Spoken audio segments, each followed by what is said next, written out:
Alléluia, Alléluia, bonsoir, chers frères et sœurs dans le Seigneur et partout où vous me recevez. Bienvenue à Centre Chrétien Vie. Nous sommes à notre étude biblique ce soir. Je bénis le Seigneur pour votre vie et j'ai la foi de croire que le Seigneur va encore se manifester ce soir à travers sa parole et à travers la connaissance que nous allons encore apprendre aujourd'hui avec lui. Donc, avant de commencer ces moments, j'aimerais faire quelque chose de très important.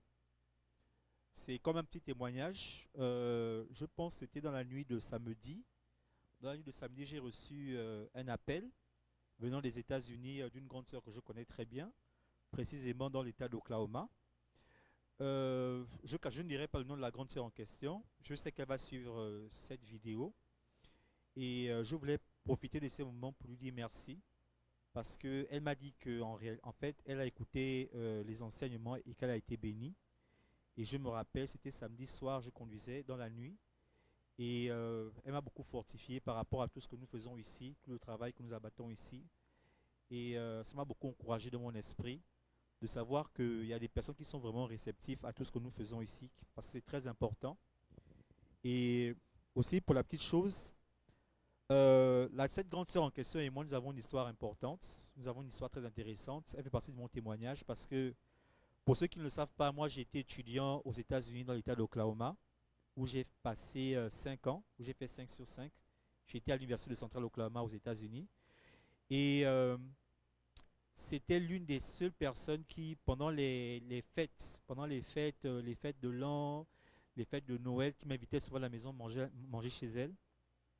Et je me rappelle toujours de ces souvenirs comme c'était hier, parce que c'est quelqu'un qui a beaucoup fait dans ma vie. À l'époque, j'étais encore étudiant, je n'avais pas de famille, je n'avais nulle part où aller. Et elle m'invitait toujours à la maison, toujours pour passer du temps avec elle, sa famille, son mari, ses enfants. Et vraiment, je veux la remercier de là où elle est. Que vraiment, chère grande sœur, merci pour tout ce que tu as fait pour moi quand j'étais aux États-Unis. Et je bénis le Seigneur que nous avons pu continuer ensemble après. Parce qu'après, quand j'ai quitté l'Oklahoma, je suis allé en Virginie, j'ai fait la Pennsylvanie, j'ai fait beaucoup d'États dans les États-Unis. Nous sommes restés en contact jusqu'à aujourd'hui. Et par la grâce de Dieu, je suis un prédicateur de la parole. Et je remercie beaucoup Dieu parce que le message que je partage t'a touché. J'ai la foi de croire que le Seigneur va continuer d'utiliser ces choses afin que tu puisses grandir dans la foi et t'affermir. Donc c'était ça. Je voulais vraiment me dégager de cette chose-là. D'abord dire merci à toutes ces personnes. Il n'y a pas que beaucoup de gens ont fait de moi l'homme que je suis devenu aujourd'hui d'une façon ou d'une autre. Et je veux remercier toutes ces personnes. Surtout les hommes de Dieu qui m'ont formé dans la parole. Parce que si vous pouvez apprécier un tant soit peu celui que je suis, c'est parce qu'il y a des hommes de Dieu qui m'ont pris en vis-à-vis chez eux et qui m'ont enseigné la parole de Dieu. Amen. Donc, nous allons continuer ce soir. Et aujourd'hui, nous allons parler de quelque chose de très important. Je me suis dit que, après avoir parlé de la mort spirituelle, il était aussi important pour nous de parler de ce qu'on appelle la vie spirituelle. Et dans ce thème de la vie spirituelle, nous allons aussi toucher un peu la notion de ce qu'on appelle la régénération.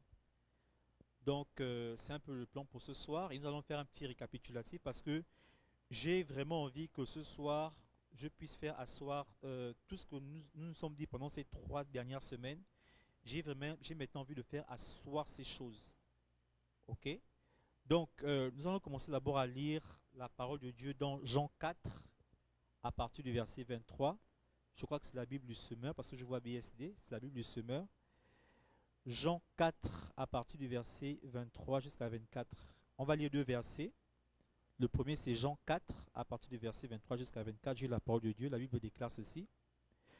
Mais l'heure vient, et elle est déjà là, où les vrais adorateurs adoreront le Père par l'Esprit et en vérité. Car le Père recherche les hommes qui l'adorent ainsi. Dieu est esprit et il faut que ceux qui l'adorent par l'Esprit et en vérité. Je crois que c'est un fait exprès si j'ai pris la version Bible du semeur parce que ça insiste beaucoup sur le fait que Dieu veut des gens qui l'adorent en esprit et en vérité. la Bible fait, comment dire ça en français, insiste sur le fait que lorsque nous adorons Dieu, nous devons le faire en esprit et en vérité. Amen. Maintenant, lisons 1 Corinthiens 6, 17. 1 Corinthiens 6, 17. La parole déclare ceci. Ça, c'est maintenant la version Louis II. Je vais lire la parole. Mais celui qui s'unit au Seigneur devient, lui, un seul esprit avec lui. Amen. Donc, ces deux passages résument, je pense, parfaitement tout ce que nous sommes dit jusqu'à présent. Je sais que nous avons touché, nous avons parlé brièvement de ce qu'on appelle la tripartition de l'homme. Et dans cet exercice, ce que je voulais faire, c'était juste que vous puissiez prendre conscience. C'est même ce que ma grande sœur m'a dit quand elle m'a appelé. Elle m'a dit que vraiment, quand tu en as parlé, c'est là où j'ai pris conscience. Parce que même moi, quand j'ai commencé à écouter ce genre d'enseignement, en fait, je n'avais pas conscience que l'homme est tripartite.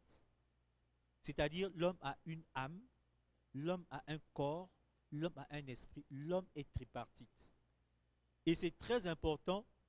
Cette tripartition de l'homme a des enjeux très importants dans la vie chrétienne.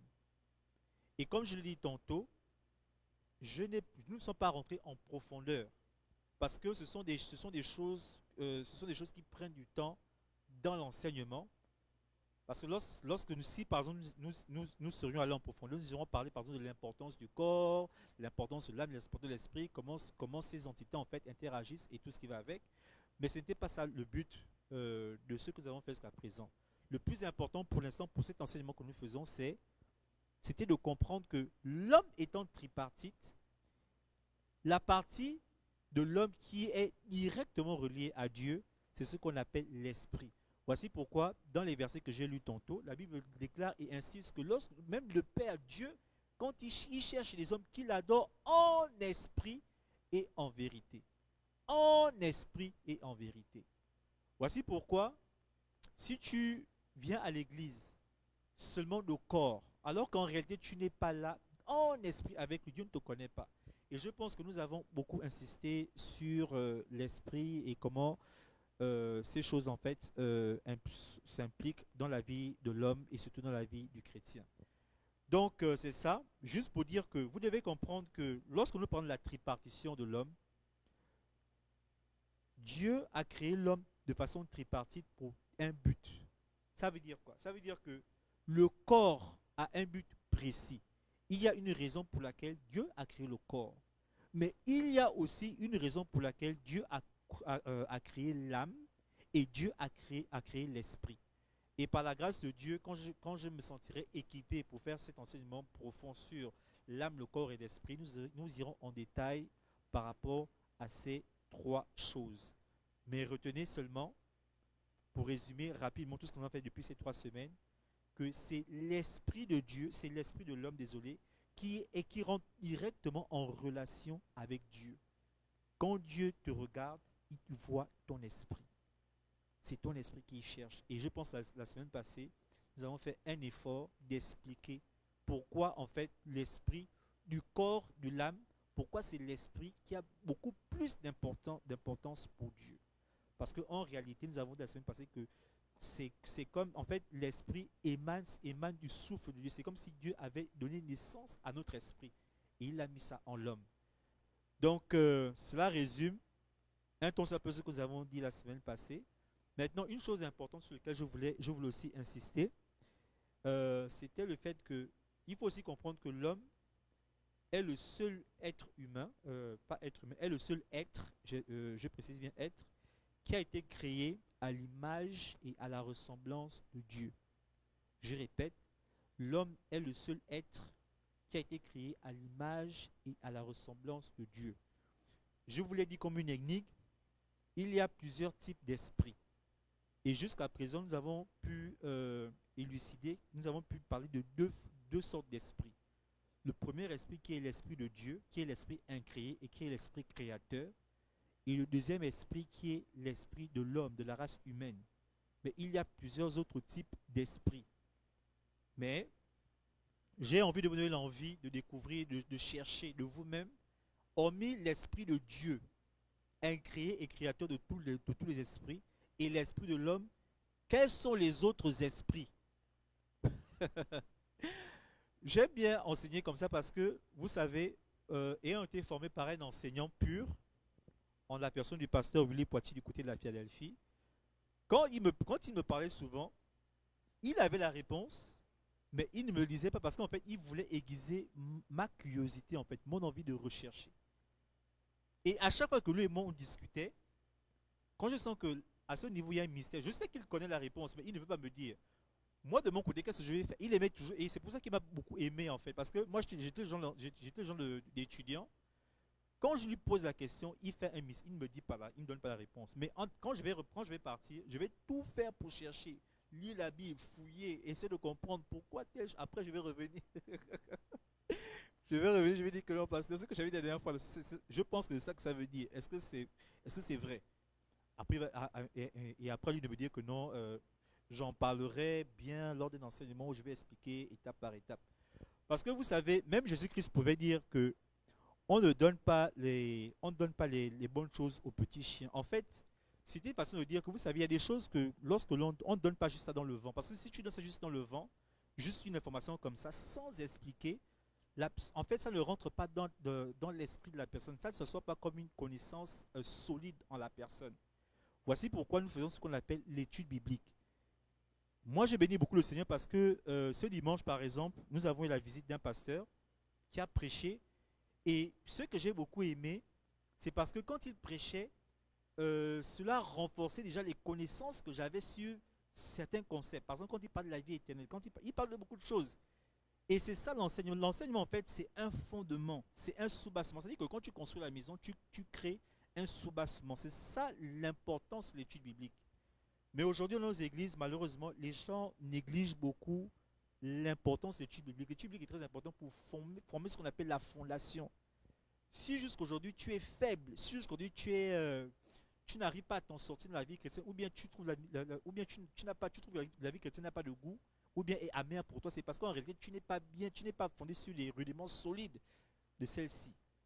Et tous ces secrets se trouvent dans ce qu'on appelle les études bibliques. Et je t'encourage, mon frère, ma soeur, de persister là-dedans, de poser des questions. Moi, personnellement, je suis disponible s'il y a des questions ou autre chose, même des encouragements, parce que c'est très important ce que nous faisons ici. Alléluia. Amen. Donc, on va juste revenir rapidement. Donc, je disais que je vais insister sur le fait que l'homme a été créé à l'image et à la ressemblance de Dieu. Et vous allez comprendre que par rapport à ça, il y a quelque chose sur lequel je voudrais attirer votre attention. Vous savez, les choses sont comme ce qu'on appelle la révélation. Vous allez vous rendre compte que la révélation repose sur des petites choses, sur des détails que l'on néglige. Et c'est ce qui en réalité donne tout le sens à ce qu'on appelle la parole de Dieu. Mais c'est parce que nous, quand on lit la Bible, on fait ce qu'on appelle le marathon. Il faut que je prouve que je lise la Bible, il faut que je... Non.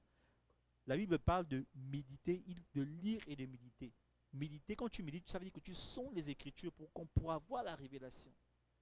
Et je me rappelle comment dire ça en français, dans mon voyage pour être l'homme que je suis aujourd'hui, avec le temps, j'ai appris à juste, en fait, à un moment donné de ma vie chrétienne, quand je lis juste un seul verset, je peux faire des semaines et des mois sur le seul verset. Je vous dis bien un seul verset, souvent même c'est juste une phrase.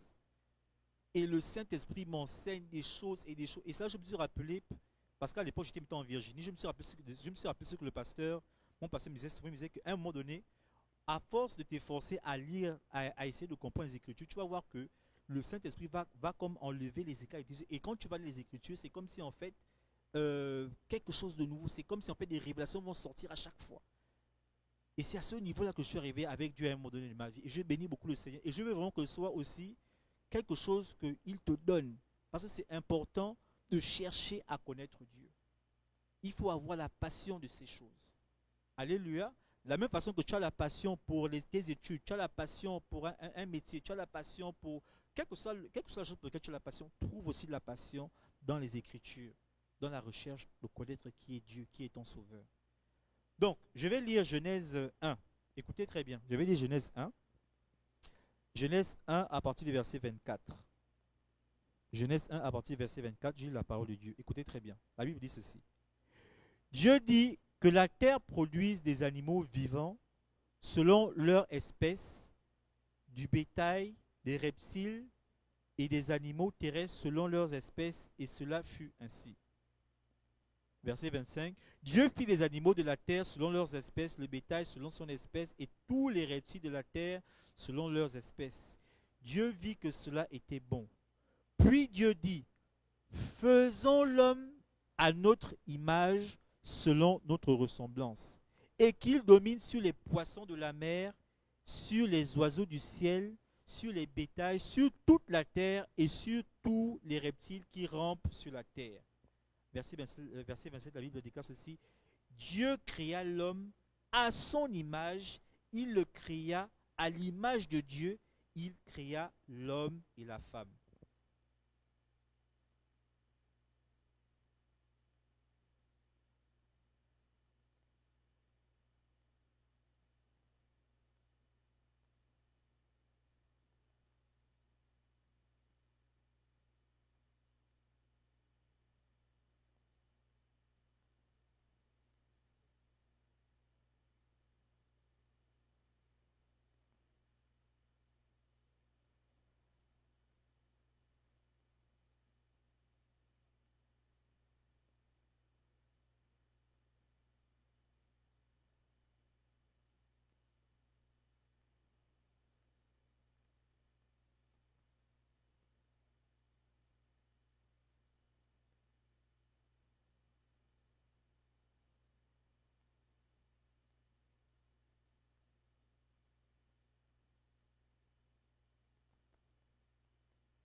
Désolé. Ok, on va reprendre. Donc, je disais ceci. Je disais que il y a une religion aux États-Unis qui prend de l'ampleur et qui affirme que Dieu a une femme.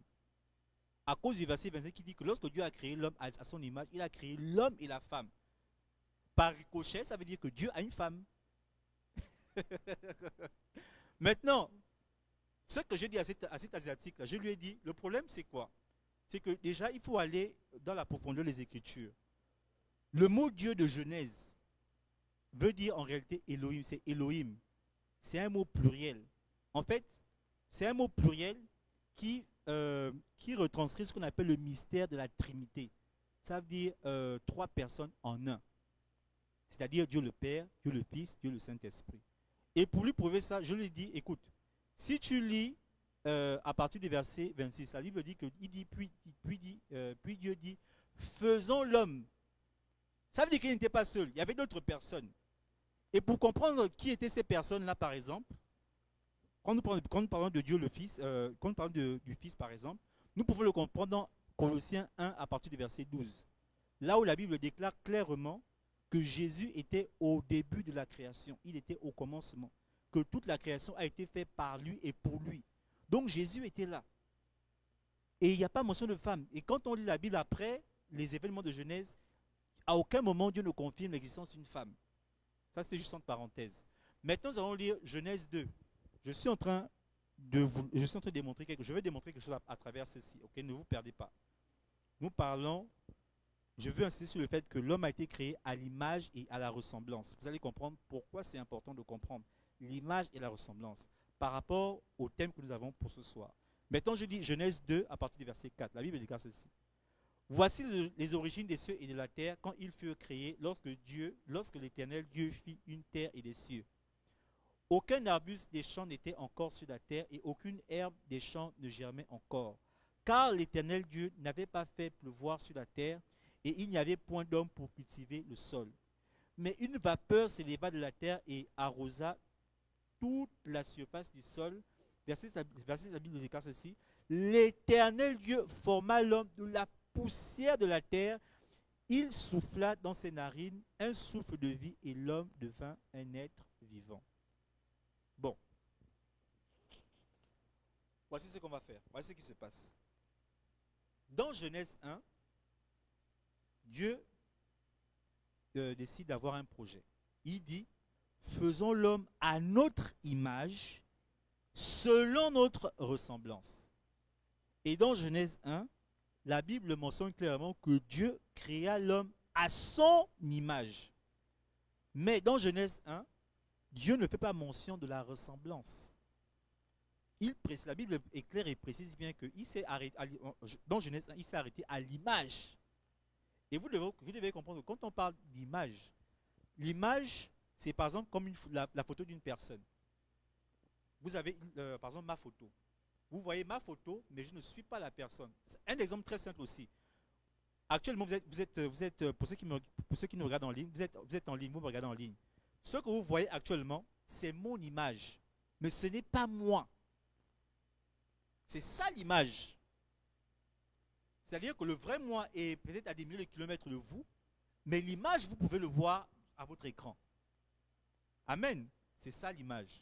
Dieu a créé, dans Genèse 1, il a créé l'homme à son image. Première information. La deuxième information vient maintenant dans Genèse 2. Et dans ce qu'on appelle maintenant, la ressemblance. Amen. Parce que souvenez-vous que Dieu a soufflé dans l'homme pour que l'homme ait ce qu'on appelle l'esprit. Et comme on l'a dit tantôt, c'est l'esprit. En fait, si l'homme est capable de communier avec Dieu, c'est à travers et grâce à l'esprit. Voici pourquoi la Bible dit que le Père cherche des hommes qu'il adore en esprit et en vérité. Maintenant, la ressemblance, il faut comprendre que lorsque la Bible parle de ressemblance, la ressemblance, en fait, j'ai noté ça ici pour ne pas me perdre, ce sont des critères internes. Ce sont des critères intrinsèques. Ça veut dire que quelque chose qui est à l'intérieur. C'est ça la ressemblance. Donc vous allez comprendre à travers ceci que lorsque Dieu crée l'homme et il fait le plan, il dit que nous allons créer l'homme à notre image et à notre ressemblance. Dans Genèse 1, il crée l'homme à l'image seulement. Dans Genèse 2, il crée maintenant l'homme selon sa ressemblance. Et pour appuyer cette idée, il souffle dans l'homme pour que l'homme maintenant soit formé. Voici pourquoi vous allez aussi comprendre une chose très très importante sur laquelle mon pasteur a souvent insisté, c'est qu'il y a une différence entre le verbe crier et faire. Pour comprendre ces choses-là, ça réside juste en ces deux mots-là. Le mot crier et le mot faire. On crée de ce qui n'existe pas. Amen. Est-ce que vous êtes d'accord avec moi? Qu'on crée de ce qui n'existe pas. Maintenant, on fait de ce qui existe. Ça veut dire que pour faire, je ne sais pas comment dire ça en français. On appelle ça en anglais, on dit alter. Pour faire ce alter, vous comprenez quand je parle alter, c'est ça en fait. Il faut bien trouver des matériaux. On dit en anglais raw material. Il faut bien trouver des matériaux en fait pour pouvoir faire cet alter-là. Sans ces matériaux, on peut pas faire cet altar. C'est ça faire. On fait de ce qui existe déjà et on crée de ce qui n'existe pas.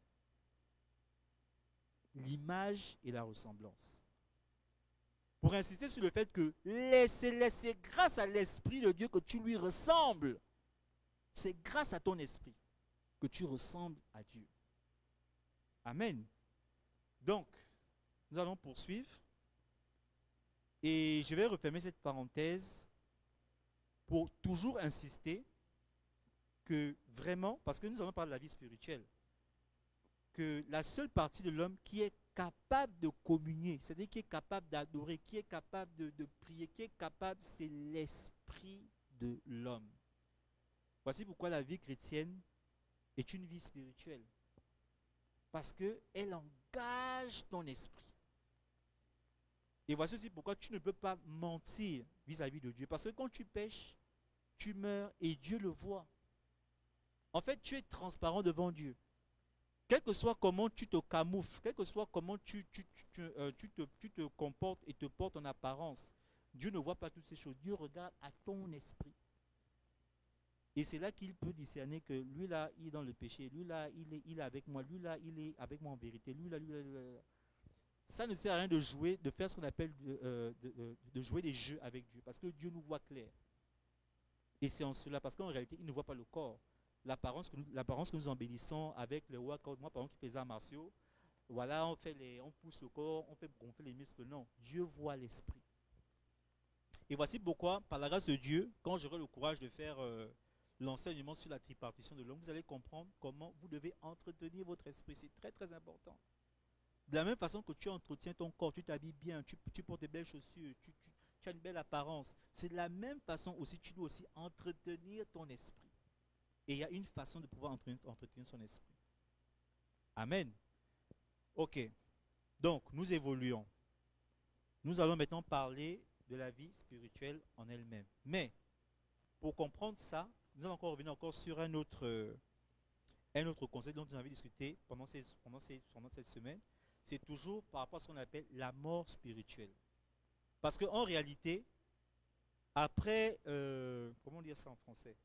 Après la scène qui s'est passée dans le Jardin d'Éden, toute l'humanité a hérité de ce qu'on appelle l'esprit adamique. C'est-à-dire, Adam est mort et tous les êtres humains qui découlent d'Adam ont hérité de ce qu'on appelle un esprit adamique, c'est-à-dire un esprit mort.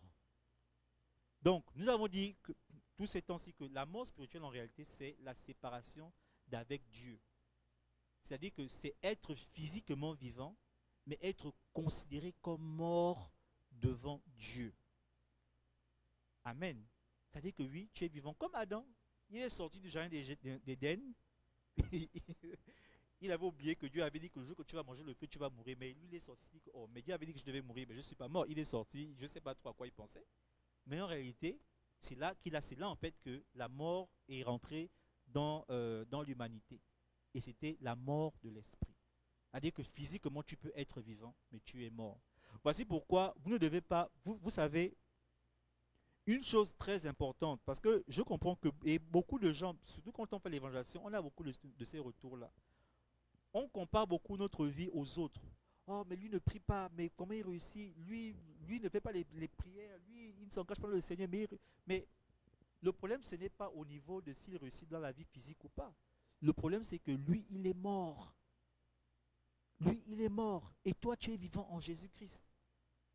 C'est cela qui fait la grande différence entre le païen et le chrétien. Ce n'est pas les biens de ce monde. Ce n'est pas gagner la vie. Ce n'est pas être le meilleur, le plus intelligent. C'est au niveau de la vie, c'est au niveau même du mot vie. Toi, tu as ce qu'on appelle la vie spirituelle, mais lui, il est encore noté, lui, il est mort. Amen. Donc, c'est ça, la mort spirituelle. Et une chose importante que j'avais besoin d'ajouter par rapport à ça, qui est très, très important, lorsque nous parlons de la mort spirituelle, c'est quelque chose que nous n'avons pas dit, mais que je vais dire aujourd'hui, c'est que la mort spirituelle, ce n'est pas la cessation des activités. C'est-à-dire que la mort spirituelle, ce n'est pas comme la mort physique. Quand tu es mort, quand tu meurs physiquement, par exemple, tu arrêtes de fonctionner. C'est-à-dire que quand tu meurs physiquement, tu arrêtes de faire les activités, tu arrêtes d'aller au marché, tu arrêtes de travailler. En fait, tout s'arrête. Même tes comptes en banque, on ferme tout. Tout ce qui est activité du corporel, tout s'arrête. Mais il faut comprendre que la mort spirituelle, ce n'est pas exactement, ce n'est pas ça. Ce n'est pas comme la mort physique où en fait toutes les activités du corps ou de la personne s'arrêtent. Il faut comprendre que là, nous rentrons dans le domaine de ce qu'on appelle le monde spirituel. Voici pourquoi je vous dis, mes bien-aimés, c'est très difficile de parler de ces genres de choses. Parce que malheureusement, nous, en tant qu'hommes, comment dire ça en français, comment dire ça, c'est-à-dire que c'est plus facile pour nous d'interpréter la vie avec le matériel, parce que ce sont des choses qu'on peut toucher, on peut voir, mais le monde spirituel ne fonctionne pas comme ça. Amen. Vous devez juste comprendre que le monde spirituel et le monde physique ne fonctionnent pas forcément de la même façon. Ok? Donc, je disais que la mort spirituelle n'est pas forcément synonyme de cessation des activités. Par contre, la différence réside dans le fait que quand tu es mort physiquement, quand tu es mort spirituellement, tu fonctionnes toujours, mais tu fonctionnes dans les ténèbres et tout ce que tu fais favorise les ténèbres. C'est ça, ça c'est quelque chose de très important. Quand tu es mort physiquement, déjà, ça ne veut pas dire que tu as ça veut pas dire que tu as arrêté toute forme d'activité. Non, tout au contraire.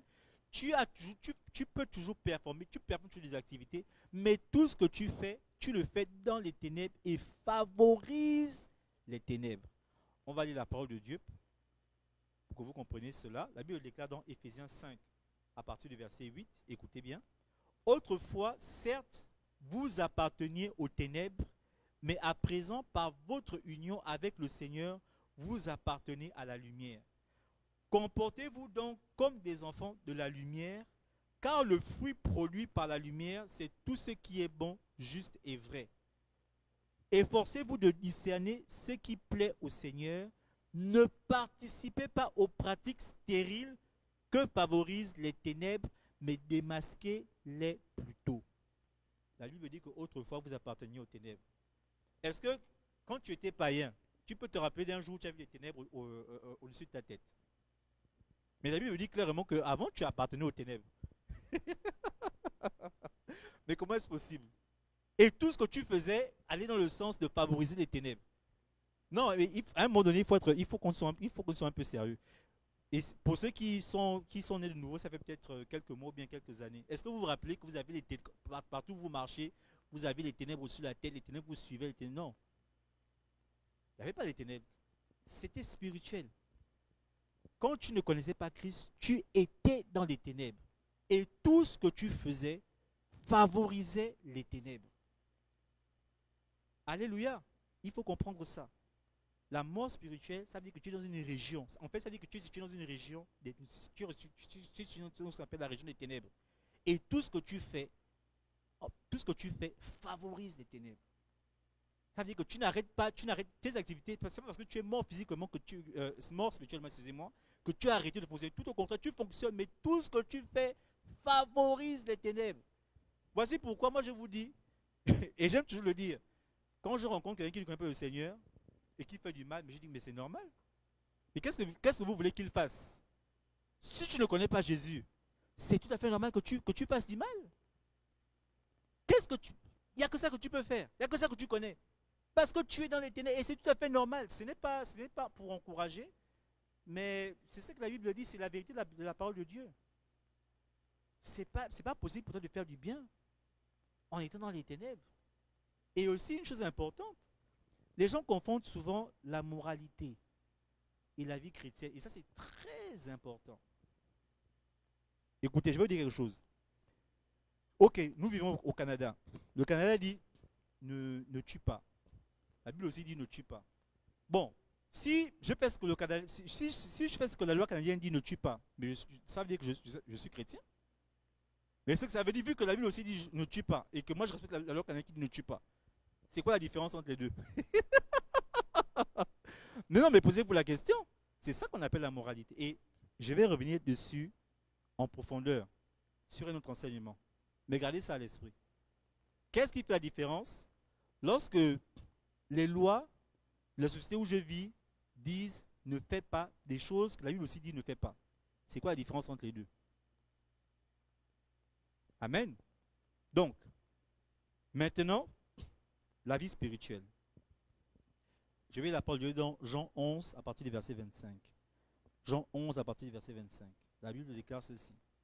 Jésus lui dit, je suis la résurrection et la vie. Celui qui croit en moi vivra, quand même il sera mort, et quiconque vit et croit en moi ne mourra jamais. Crois-tu cela? Ensuite, je lis Jean 14, je vais lire Jean 14 à partir du verset 6. Ensuite, je vais lire Éphésiens à partir d'Éphésiens. On lit d'abord Jean 14 à partir du verset 6. La Bible déclare ceci. Jésus lui dit, je suis le chemin, la vérité et la vie. Nul ne vient au Père que par moi. Et enfin, Éphésiens 2 à partir du verset 6. La Bible déclare ceci. Il nous a ressuscités ensemble et nous a fait asseoir ensemble dans les lieux célestes en Jésus-Christ. Donc, on va répondre à la question de savoir qu'est-ce que la vie spirituelle. Premièrement, la vie spirituelle, c'est celle donnée par Jésus-Christ.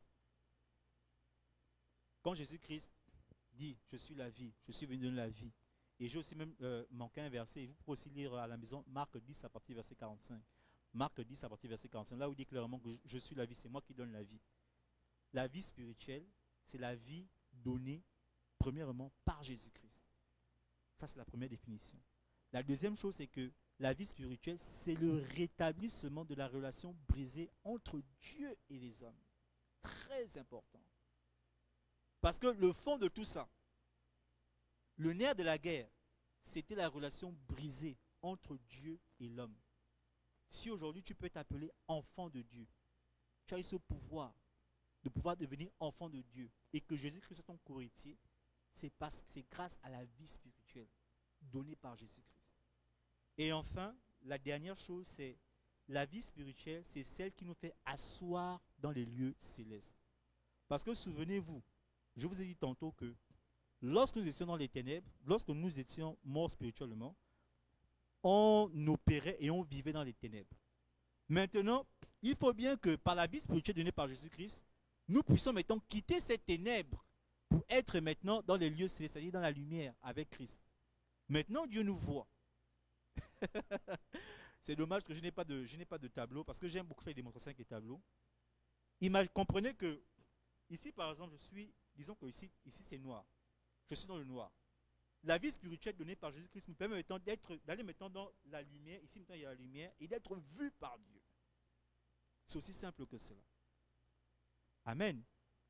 Et j'ai déjà expliqué cela.